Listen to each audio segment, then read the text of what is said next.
All right, we're recording.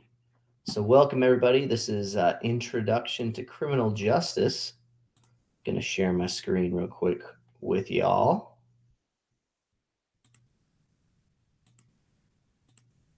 Okay, there we go. All right, if you haven't already, why don't you guys jump into the Nearpod? That'd be great. You throw that in the chat there. Looks like we got quite a few people popping in. As you guys are logging in and stuff, remember this recording's being recorded. Or I guess this lesson's being recorded. There we go. Classroom expectations, follow on with the Nearpod, use the chat tools respectfully and appropriately, respond to questions and instructions the first time. As I mentioned before, like this class, as we get on to different topics and criminal justice and that kind of stuff, they may be kind of sensitive in nature. So we just got to make sure we're being appropriate and fair and try to be fair with everybody. So, all right. So as you jump into the course real quick, remember I do post the recordings right here to the course announcements if you miss it. If we're looking at the calendar, today is the 3rd of September. We are going to the exit ticket / assignment for the week will be due on the 9th. And then we'll have class again on the 10th. And then we actually have a nice little break coming up, but we do need to get things done during that time. So I'm going to send out a recording. I may even send it out like Monday so you have enough time, but then you'll have another assignment the 23rd. They'll have live class the 24th. And dang, this block just flying by. Okay. Can't believe we're this far into it. If you come over here, today we're on Unit 3, Criminal Law. Here's an asynchronous Nearpod link if you want to jump on there at all. And then your assignment's going to be right there. You click on it. Here's a little different. You can start the quiz. And I think it's 6 questions, looks like. So not bad. The break is 16th, wait, no, not 16th. Sorry. Scratch that. 17th, 18th, and the 21st. So you got a nice long weekend right there. So no class on the 17th. Okay, let's jump back to the Nearpod real quick, and let's go over the lesson objective. So given a quiz in the OLS, students will accurately answer multiple choice questions about criminal law with 80% accuracy across one trial. So let's get into it. Criminal law. There's different types of law, right? So as we're looking at the law concepts, right? There's something called common law. This centers around traditions and customs. What has been done previously becomes basis of the decisions today. So it's more based on customs, that this is what we do. This is how we do it, right? There's also what we call case law. So for example, if I had a case, right? And something were to happen and the judge rules a certain way, okay? And then maybe it gets into the appeals court process, it gets appealed, and the court rules one way. Well, there's historical data over that. And so they look back at different case law, is what they call it, and they determine basically what the standard is, okay? And remember, the Supreme Court of the land is the Supreme Court, right? The highest court of the land is the Supreme Court. So they have the ultimate say. And so that's why you have case law right there. Okay, and then you have statute law. And statute laws are those that are passed by a lawmaking body, such as a state legislature, right? Or the Congress. They're the ones that make statute. Now, that statute could be unconstitutional, and then that's where they have to go back in case law and figure it out. It's kind of a messy process. But anyways, that's the different concepts there. So we have two different things. We have acts of omission, okay? And then we're going to talk about acts of commission, okay? I like to think of it this way. Commission is like you actually commit something. Omission is like you didn't do something, right? So the act of omission signifies that an individual fails to do something that they were required by law to do. So failure to report child abuse would be like an act of omission. Requiring your child to attend school, okay? Failure to signal, like when you're driving, okay? Those are acts of omission, something you didn't do that you were supposed to do. Then you have acts of commission. I believe that might be the difference between omission and commission. I can't remember if it's on the exit ticket or not. A good question. Okay, acts of commission is an act of commission means that an individual has carried out a physical act or violation of law. So this one, murder, assault, theft, that kind of stuff, right? So you did something. You committed something. Okay, we're going to watch a little video here about a guy that basically kind of explains how criminal law works, and then we'll have a discussion after. So, have you ever? Did you guys hear that?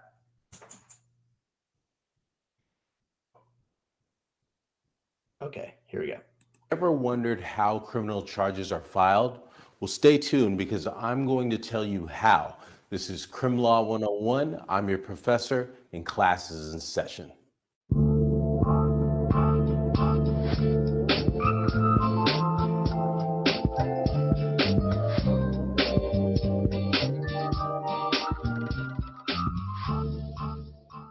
My name is Jamal Kersey, and I'm a criminal defense attorney in San Diego. And in this video, I'm going to explain how criminal charges get filed in court.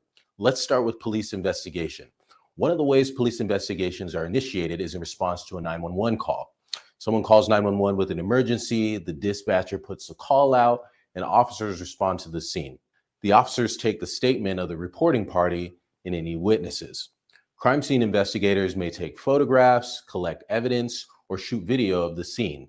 Later on, a detective may follow up with any witnesses to confirm or clarify their statements. Reports are prepared and the evidence collected is compiled. The police then turn over all of the information, the reports containing the witness statements, videos, photographs, etc., over to the DA's office. From there, an issuing DA reviews the evidence. The police will generally recommend the charges which should be filed. The issuing DA reviews the evidence to see what, if any, charges should be filed. And this is done by looking at the elements of a crime.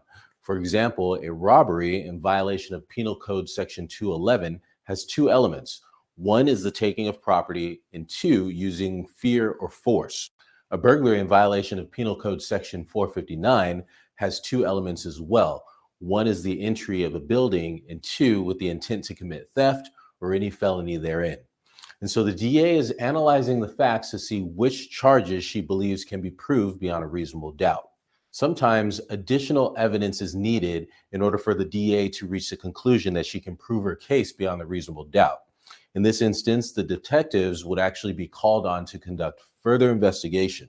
In other occasions, even though the detectives make a recommendation for certain charges to be filed, the DA does not believe that the charge can be proved beyond a reasonable doubt and declines to file the charge. An important distinction is the fact that law enforcement merely needs probable cause in order to arrest somebody for committing a crime. Probable cause is a relatively low standard. A DA must be confident that she can prove her case beyond a reasonable doubt. And this explains why sometimes people are arrested for a crime but don't actually get charged in court, or why in some cases charges get dismissed after they've been filed. Assuming there's sufficient evidence justifying criminal charges, the next step is the drafting of a document called the complaint. The complaint has the defendant's name, date of birth, and booking number on it, along with a case number. It lists each of the charges and allegations against the defendant, along with the sentencing ranges for each charge. The complaint is then filed in court. The next step is the defendant's initial appearance, which is called the arraignment. And in the arraignment, the accused is formally read the charges against him, and he enters his plea. You can check out my video on where I explain what happens at. All right. So the reason I showed you that video was to basically kind of go over what the process is of criminal law. So it has to do a lot with like a district attorney, a defendant, all of those kind of things. Okay. So after watching the video, what kind of questions may you have so far?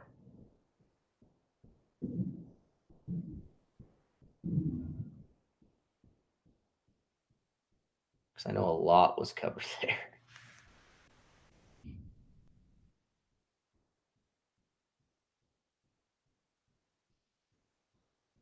Okay.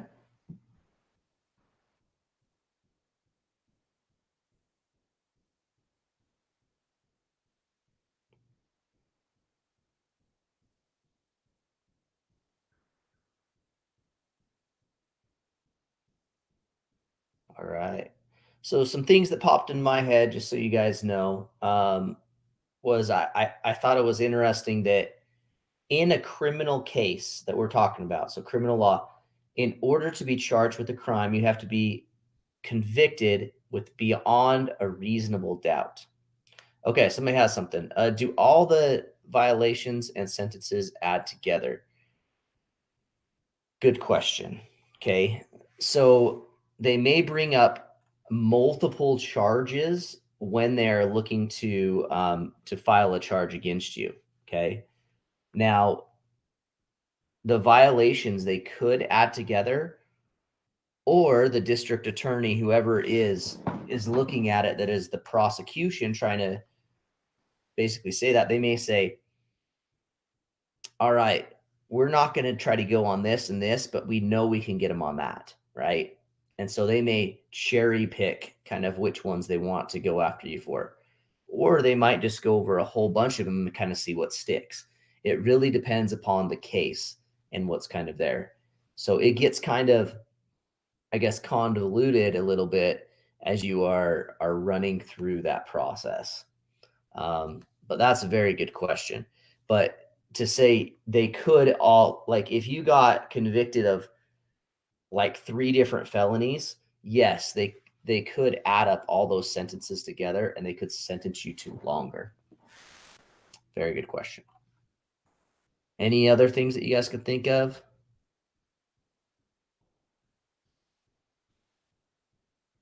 All right. And so this is why it's so important actually for law enforcement to do their job, is because when it gets to this point of convicting, if the officer made a mistake, maybe even just a little one, if it was an error of omission that we talked about before, the case may fall through, right? It may be dismissed because of that.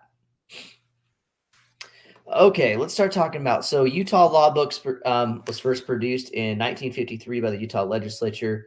It's revised annually, and the legislature meets and enacts new laws.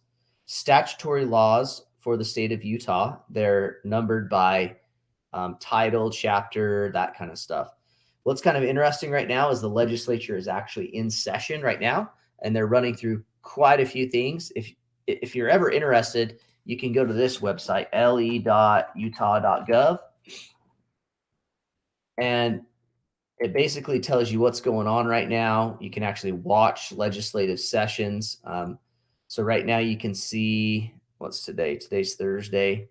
So right now they're actually in, it's 2:30 right now. So they're in chambers. So they're actually doing that, and they're making laws right now. And here are the different committees and subcommittees that they're on. They always have like a law enforcement and criminal justice committee, which is interesting to see what kind of goes through there each year that needs to be updated, taken off, that kind of stuff. So kind of interesting if you ever want to go there. I'll put that in the chat. Oops. And you guys can look at that at your own leisure. Okay. So general provisions, jurisdiction. So there's a certain area that like a law enforcement or area that they kind of work within. This could be a city, county, or the whole entire state. The state cases are are here, like in the court proceedings. The executive branch is kind of over that. You probably have heard of like the Attorney General's office. That's the one that kind of hears all of those kind of things to the prosecution, and then it goes to the court system, which is the judicial branch. The venue is the right of a country or a district to be able to prosecute a criminal action. So that's where you've kind of thought about, like, if you heard of extradition. So somebody said, well, if I did something bad, I would go to Venezuela because they don't extradite back to the United States, right? So like if you committed a crime in one state and you lived in another state, they could call on you basically to come back to that state and hold trial. So you can't get away with stuff. Okay, so something that's interesting is there's the statute limits. So basically there is like a minimum amount of time that you would you could serve time, right? So a regular infraction, like you could serve up to 1 year. A misdemeanor, you could serve up to 2 years. A felony, you could serve up to 4. And then a capital offense, there's none. It could be life in prison. Okay. One thing that's highly debated quite a bit is like the death penalty. That is very, very limited. There's not a lot that goes on with the death penalty these days. Very controversial. Okay, so some things as you're going through a trial, you have an information, which is the prosecution begins when the information is filed. The information is a legal document which is filed with the appropriate court specifying what law the defendant had allegedly, right? Remember, you're innocent until proven guilty, and what proof exists of this. So the principles of responsibility, the intent. So one thing what he was talking about on the video for like burglary is like the actual intent, if you did it or not, right? So they can kind of prove it. Now they could claim that you were like reckless or negligent in something, and you could get that, but it would become at a lower kind of amount. So when you're talking about murder, right? You know, you could have like aggravated murder, murder 1. Somebody said, isn't the death penalty in a couple areas? Yeah, it's only on like a couple states' books that the death penalty is available, an option, but it hasn't been done for quite a while. Like Utah, I think it's still on the books that you can still do it, but there's a lot of people on death row, but they're just probably going to serve out their life in prison rather than the death penalty. Good question. So as I was talking about, we have the different types of murder, right? Well, if you did something like negligently, right, and you didn't mean to, they may try to get you for like manslaughter, right, rather than a murder, or involuntary manslaughter. And then you have like premeditated murder. It would be different than not meditated, right? Okay, so the elements of a crime, each which needs to be proven. They need to have, so for example, the elements of theft, unauthorized control of something, property of somebody else, and the intent to take away or not give back. We already talked a little bit about the classifications of crimes. There is like a felony, which is an offense punishable by prison sentence. And there is a misdemeanor, which is punishable by jail. Okay, there's a difference between prison and jail. We are going to get into like the prison system or the correction facility system in this class. But prison's long-term, jail is like less than a year or less. Okay, capital felony would be something like aggravated murder. First-degree felony are like a maximum of 5 years imprisonment, or at least 5 years imprisonment. Something for like murder, aggravated burglary, aggravated robbery, aggravated kidnapping, or rape. Second-degree felonies, they're 1 to 15 years of imprisonment. something such as manslaughter, kidnapping, burglary of a residence, forcible sexual abuse, robbery, thefts of item in excess of $5,000. Third-degree felony is something like 0 to 5 years in prison.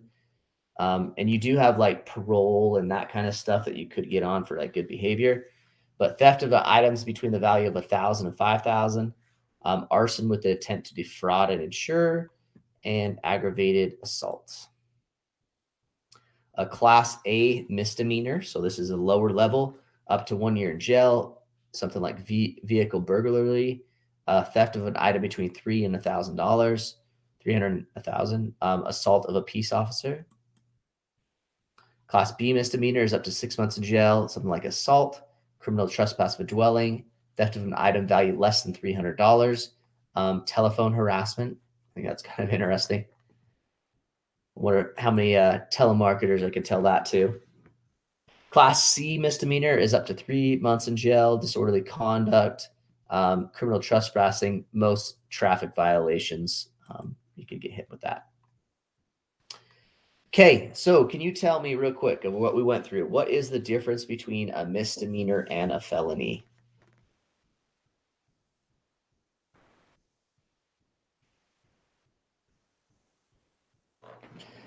What is the difference between a misdemeanor and a felony?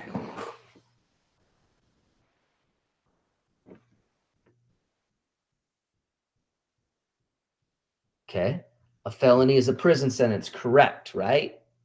Prison, remember, is long-term, like over a year. Felony, you can get prison. Yep, very correct. Okay. You don't know, think about what people are saying up here. Misdemeanor is jail time and felony is prison time. Very good. Misdemeanor is more minor. Correct. Okay, remember, I mean, a traffic violation, right, could be you could get a misdemeanor for that, right? Felony is a lot more severe, right?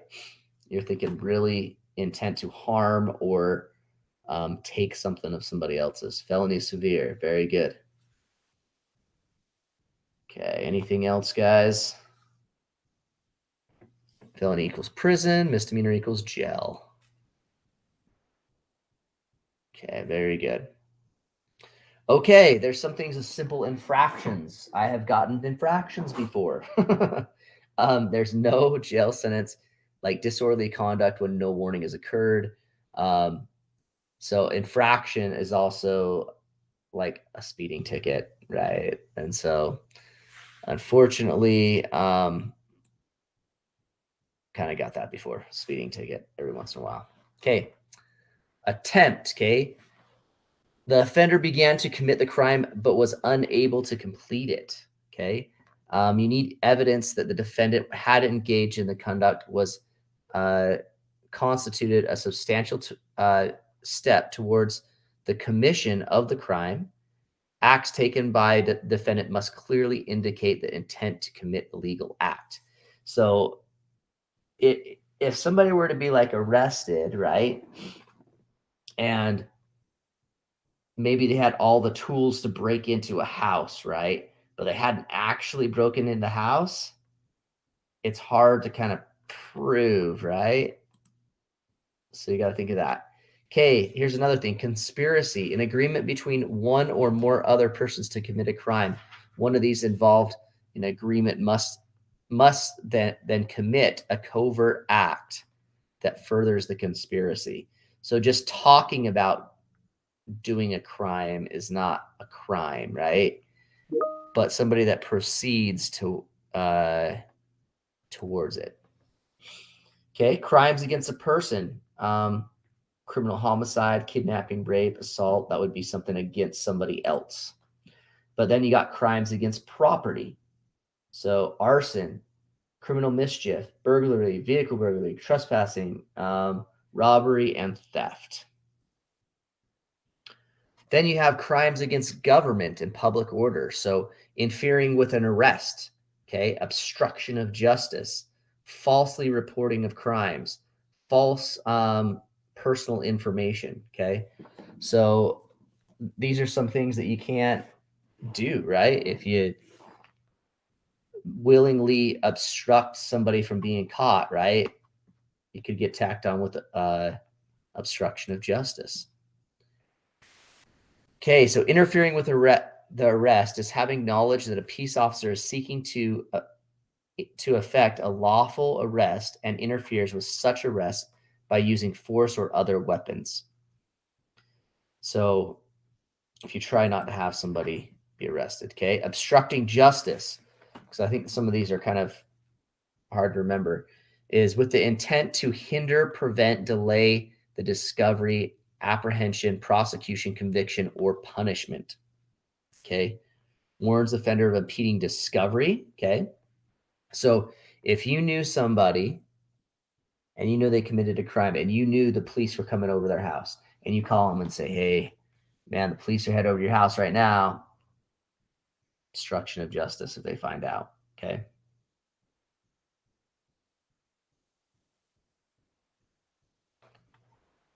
All right. Okay. False report of a crime. Okay. Knowing, giving false information of a purpose, inducting the officers to believe that another one has committed an offense. This has happened, like in the news. There's an actor that said that he got beaten up or something like that and falsely accused people of doing that. That would be a false reporting of a crime. Okay, giving false personal information, so identity theft. Okay. Here's another one. Crimes against public order and decency. So disorderly conduct, electronic communication harassment, intoxication, and lewdness. So acting appropriately in public. Remember, disorderly conduct is a refuse to comply with the lawful order of a police officer to made in a public area. So doing things like obscene gestures, that kind of stuff, threatening behavior. Electronic communication harassment. I feel that's the same with all these solicitors, right? Is something that's annoying, abusive, threatens, frightens, harasses, offends, so forth. Public intoxication, right? So any substance that releases toxic vapors too. So this could be looking at smoking, okay? The degree of endangering himself or others.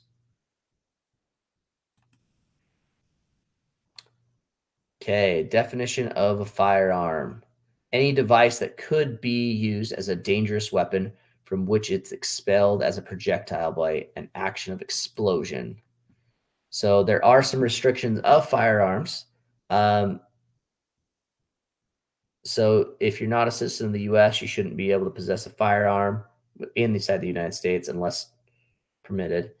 Convicted of any crime of violence, if you're addicted to any kind of narcotics or anything like that, declares mentally incompetent. So Utah has a very kind of, I guess, liberal stance on being able to carry guns. I think it was last legislature they